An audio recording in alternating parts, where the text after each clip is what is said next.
So an important question is why, for example, here at Georgetown, where we are a Catholic hospital, but many of our healthcare professionals are not Catholic, and many of the patients that we serve are not Catholic. And yet we give everybody a copy of the Ethical and Religious Directives for Catholic healthcare institutions.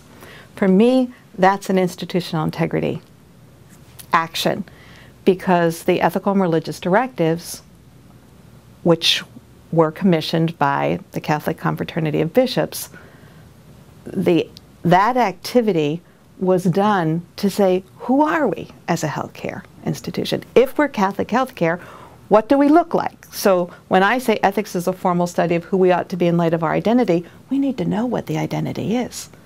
And an excellent place, obviously there's scripture, there's our tradition, there are other writings, but if you want the little précis, the quick summary, it's in the Ethical and Religious Directives.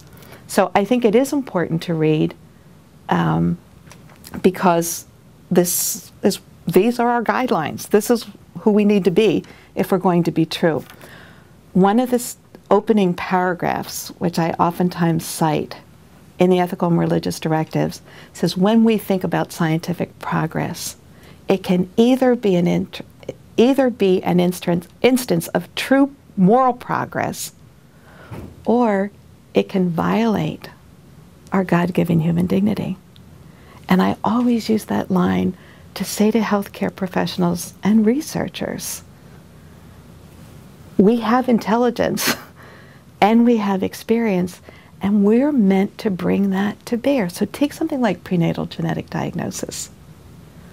What a marvelous thing that we now have.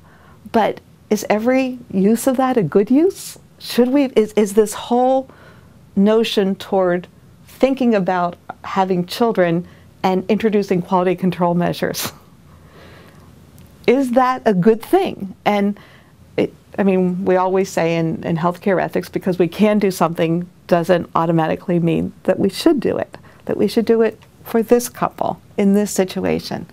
And that's what I want us thinking about carefully. And so I think the Ethical and Religious Directives give us a framework within which to think about these things.